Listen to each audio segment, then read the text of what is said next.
Hey everybody, Alex Kazor, SteelersDepot.com, recapping the Steelers' unfortunate 51-34 loss in preseason game number 2 to the Green Bay Packers. Tough one, obviously. It's preseason, so you don't get too upset about it, obviously, but anytime you allow the most points allowed in a Pittsburgh Steelers preseason game ever, 51, beats out the old record of 50, which happened to him, I believe, once in 1987 against the Bears. It's kind of a bad feeling, a sour taste in your mouth, no doubt about it. So let's run through the kind of recap position by position. So my initial thoughts of this game. Obviously, I'm recording this at midnight, so shortly after the game ended. It's first time through. Thoughts will change and evolve one way or the other over the course of the week. So just keep that in mind. Like last week, I had Keon Adams initially feeling like he was a loser coming out of the Eagles game. I was wrong about that. That was a very dumb thing for me to say. I think he played well, and I made mention of that throughout the week. So, an initial thought, my first, reaction. Just want to preface with that. But anyway, quarterbacks. Mason Rudolph, Josh Dobbs, only two quarterbacks to play tonight. Both had very similar struggles. Both of their first passes were pick sixes the other way on outbreaking routes to the sideline. One was a curl to DHB from Rudolph. The second was an out route to Demond Patterson from Josh Dobbs, and they get pick six the other way. I think that both those guys obviously played better and rebounded from that. Rudolph was able to put together a scoring drive, had a nice touchdown pass to Juju, good ball placement on that. He showed some toughness and kind of willingness to stand tall in the pocket, try to create that way. Dobbs obviously got the offense going more in gear, throughout the second half, got some points on the board and didn't make it a total laugher, at least on a box score perspective, but gotta be better from both those guys. Obviously, Rudolph ball security's been a problem. Turnovers for both these guys have been issues. Dobbs threw 6 picks in camp. Rudolph threw 8. Rudolph had at least a fumble in camp. Had a fumble last week. The Steelers were able to recover. They both Rudolph and Dobbs threw interceptions the final 4 days of camp, and they both threw an interception tonight against the Packers. So I know that there's some debate about Dobbs in my on SteelersDepot.com and my winners losers. Some people thinking Dobbs played well, cut on some slack. He rebounded from the interception, and I get that. But as I wrote last week, with a guy like Dobbs, who's really in a tough spot to make the roster, or any quarterback in that situation, you can't keep having this one great play and then this one miserable play. You have to find that consistency. Quarterbacks just can't go through life making as many bad plays as they make good plays. If you're a quarterback that threw 16 pick sixes over the course of a 16-game season, doesn't really matter how many touchdown passes you threw. And I'm obviously being a little hyperbolic with that, but you have to take care of the football. That's the number one thing, and a pick six is the literal worst thing that you can have happen to you. And when it happened, I think they made it a 41-14 game, I believe, or somewhere around there, which totally just put the game out of reach. You could try to claw your way back out of, I guess it was a 34-14 hole at halftime. But 41-14, now you're just totally just trying to play catch up and hurry up the rest of the way. So, and again, Dobbs is a second year guy, so I think I do have a change of expectations compared to Rudolph. But both those guys, I thought, struggled, and made too many mistakes for where they're at and where they need to be. And with Dobbs, again, he got better and he played better than Mason Rudolph. Let me clarify that. Josh Dobbs was better than Mason Rudolph, but James Washington bailed Dobbs out on those two touchdowns. They were jump balls, 50-50. They weren't beautiful touchdown passes. We were like, wow, that's an amazing play. They were jump balls that Washington came down with. So it's very possible that Dobbs doesn't throw a touchdown pass that game and, into the game, whatever it be, 7-12 for, whatever the yardage is and 2 picks. And then, objectively, everyone's going to go, well, that's a terrible game from Josh Dobbs. So, he's in a real tough spot to try to make this roster. I don't think he's going to do it. Practice squad is certainly going to be the next best thing for him from the team's perspective. But again, even though Dobbs certainly played better and had some highlights, you just can't have all those super just miserable plays that cost your team. Got to take care of the football, number one goal for both those guys. So obviously, less playing time for them against the Titans next week when you have Ben coming in. I assume Landry's going to play. They'll probably Dobbs and Rudolph will split the second half. But yeah, gotta be better than that. I think you just can't have this inconsistency. Running back James Conner, excellent. That was a really fun performance and something to talk about positively. In that first half, at least, ran hard, ran tough, running through arm tackles, decisive, showed good vision. And finished the game with I think 5 carries, 57 yards, and a touchdown, averaging over 11 yards a pop. He was excellent, so I have a lot of confidence in him as a runner. Now it's just continuing to work on rounding out the rest of his game. Again, he made big strides in camp as a receiver, did better as a blocker, still some work to be done there. Of course, you gave up that sack against the Eagles, but it's a guy that I think the team's going to at least explore ways to get him onto the field this season. Not at the expense of Le'Veon Bell, but finding ways to get both of them on the field with Bell split out. That'll kind of help manage his wear and tear whenever he first gets back, week 1, week 2, kind of help shake off some of that rust and mitigate the football conditioning issues that he had last year. And get Conner in the backfield, let him be the runner and Bell be the receiver. So good game for James Conner. No one's going to debate that. I thought it was good for Jaylen Samuels. I know it was quiet last week, but as a rookie, you kind of have that deer in the headlights feel. This week felt like his play speed was a tick better. He ran tough. He ran physical. The stat line isn't going to be pretty, but created some plays that got blown up in the backfield. There was the one where Adams, the big nose tackle, could have had a tackle for loss, and Samuel scooted away and turned what should have been a 3-yard loss into like a 5-yard gain off the left side. So good to see him get his first touchdown as well. Got targeted in the pass game a little bit. Some of those 2-point conversion plays. Just really didn't have a chance to make a play on those. But no, I thought it was a good performance from Jaylen Samuels and certainly one that he needed. Other running back, it's probably about the rest. I mean, Toussaint ran fine. Ridley didn't play. He got injured, I guess, at the end of camp. I didn't see Franklin or James Summers at all. They probably won't play until the 4th preseason game, if they play at all. Doesn't even guarantee it. I remember Jawan Chisholm a couple years ago was like the last guy on the roster in that 4th preseason game. He didn't play a snap, I don't think. And that's frustrating, obviously, but so there's no guarantee for those guys going forward. Receivers, James Washington.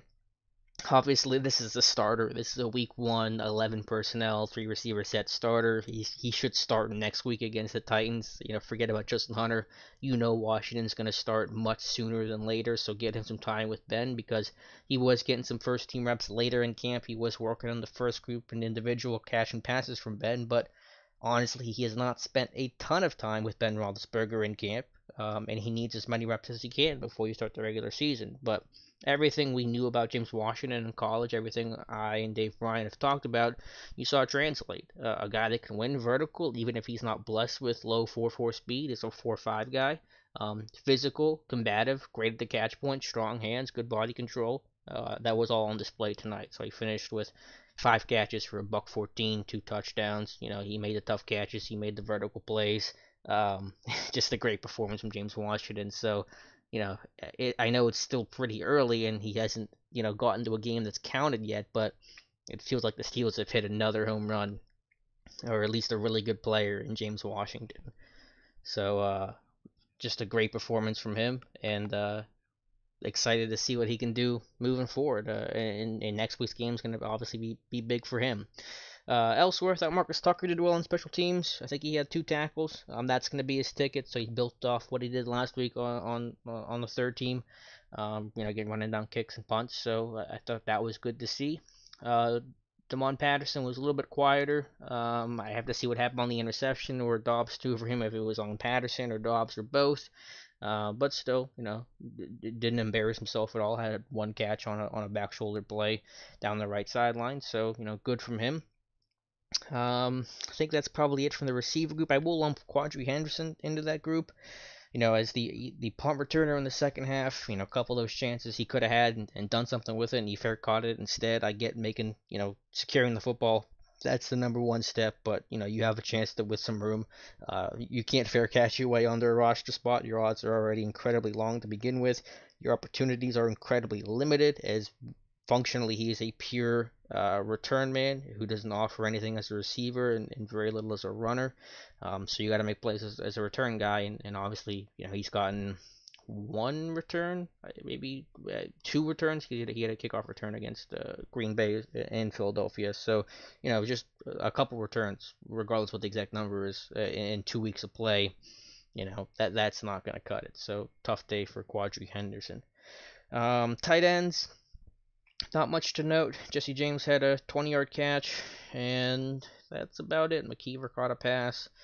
Hodges was there, so I don't remember seeing Christian Scotland Williamson. But we've talked about this tight end group if you followed the podcast, that it's a pretty uninspiring group. And now you're just looking at the three guys that you expect to be on the 53, Vance McDonald, Jesse James, and Xavier Grimble, and you're monitoring the health situations of McDonald with the foot and Grimble with his right thumb in a cast. Now, I think you could expect reasonably Grimble will be back for week one. McDonald, I have no idea. I hope so, but I just couldn't tell you what's going on with him. And you start to put your focus there. So not a whole lot to talk about with the tight ends. Offensive line, again, it's really tough to watch the offensive line first time through. Okorafor seemed to do okay. Tomlin said he's being evaluated with an injury he did not specify, so definitely monitor that. Obviously, you can't really afford to lose another tackle at this point with depth being pretty thin. Thought Matt Fowler did well in the run game, especially with some of those bigger, longer corner runs. Jake Rogers struggled at right tackle. I think he probably allowed at least 2 sacks. So not a good day for him. I think he's got very, very long odds to make the 53. He could still hang around on the practice squad. I know Patrick Morris, the center, left with an injury. Tomlin didn't seem to mention him in the post game, so hopefully that's minor. But that's kind of what I have for the offensive line the first time through. You're going to have to watch it again to really get a good feel for who performed well and who didn't. So that's my quick reaction there. Defensive line, Dan McCullers starting nose tackle. I've talked about it throughout the camp that the one day he worked as the first team guy, he's played better, but I'm still pretty floored that it's McCullers over Hargrave. I don't know. I think Matt Williamson had said, or someone told me at least that Matt Williamson said that Hargrave's in the doghouse. I don't know if that's an actual report from him or if he's just assuming that based on the insane fact that Javon Hargrave is running second team and playing into the third quarter and McCullers isn't. So thought McCullers played well, his ability to push the pocket and get some pressure, but as others have pointed out, and it was pretty plain to see, can he find the ball, disengage in blocks, and finish the play? That's habitually been an issue for Dan McCullers on top of all the other problems he's had, and that remains while some of the other aspects of his game have improved. But you've definitely seen improvement from Dan McCullers. Just don't make him the starter. I don't know what's going on there. I hope someone asks Mike Tomlin about it, and I would expect them to now that you've seen McCullers start an actual game, not just the practice, not just get some extra reps, and it's not just, at least I can't believe it's just a let's get him a longer look kind of deal. That's generally not the way the Tomlin operates when you want to give a guy a longer look. It's not bumping someone back. It's not playing a starter maybe to give a guy running second team a first team opportunity. But hopefully we get some sort of answer for that when Tomlin talks to the media next. The rest of the defensive line, I thought there was a couple bright spots with the run defense. Levon Hooks, LT Walton, those guys have been pretty decent run stuffers in camp. That translated. That's functionally their ceiling, especially LT Walton. He's maxed out as a DN versatile to nose tackle run stuffer, and Hooks is a very poor man's version of that, who can probably play a tiny bit of nose, but he's basically a right defensive end.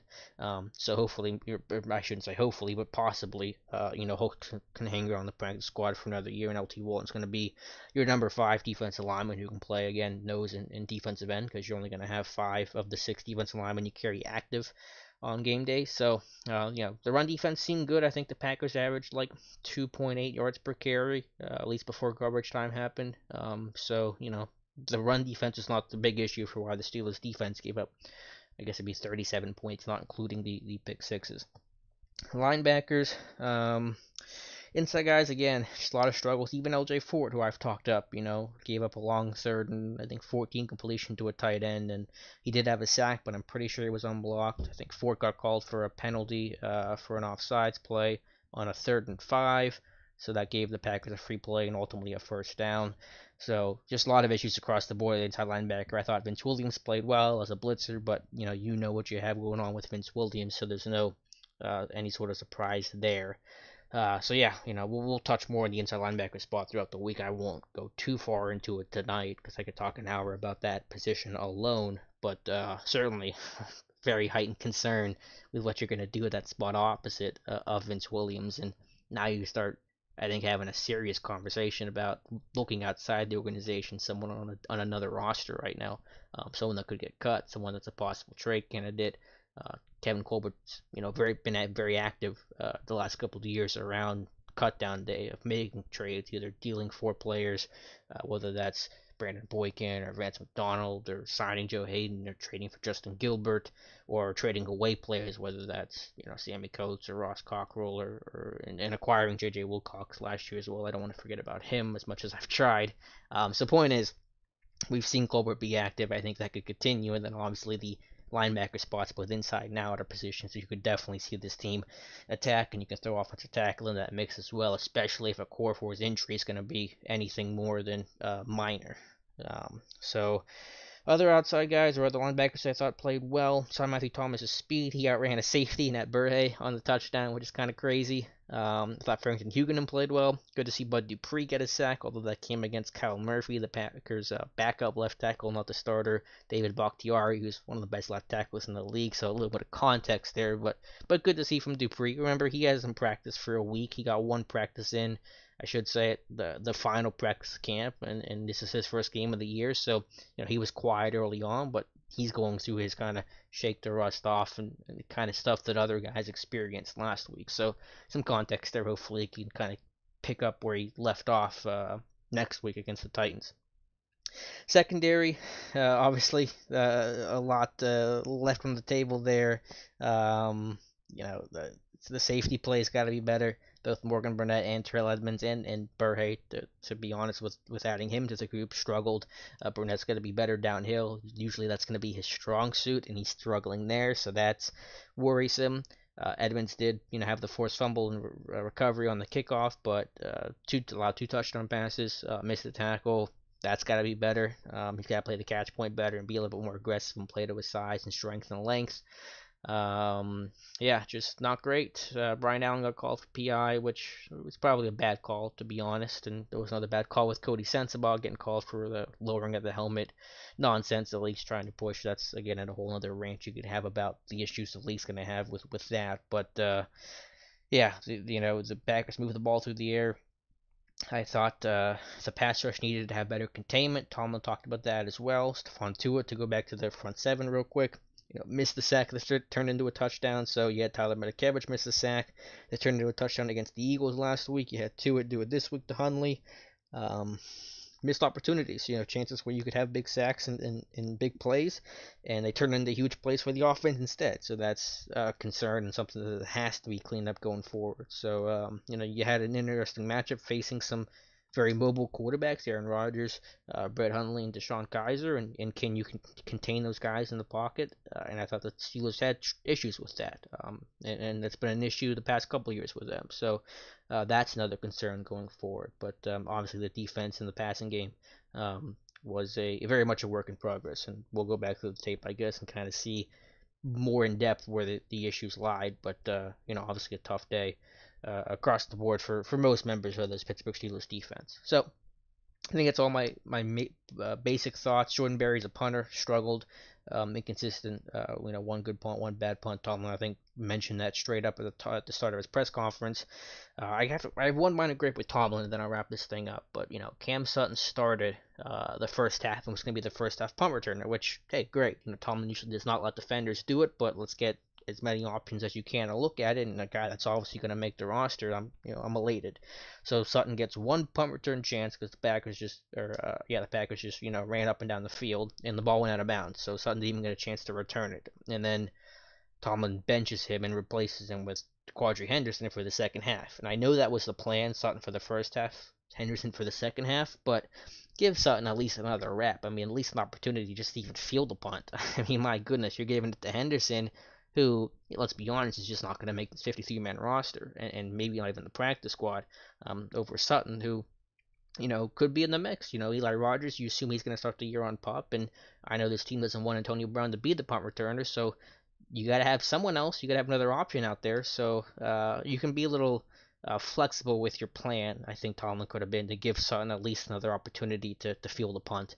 That takes a rep away from Quadri Henderson. Sorry, too bad. Sutton, I think, needs it more than Henderson. Henderson can have plenty of chances in that fourth game, which is always a slop fest and always has a lot of punts and kick return opportunities. So that was frustrating from Tomlin, and I'd love to know the rationale behind it, but I'm sure no one's going to ask. So that's my final rant for this one. Steelers lose 51-34, wild game. We'll cover it all throughout the week on SteelersDepot.com. Let me know your thoughts below on this game, whether you're watching on Steelers Depot YouTube or follow me at Twitter. On Twitter at Alex_Kazor. Thank you guys so much for listening, and we'll talk to you soon.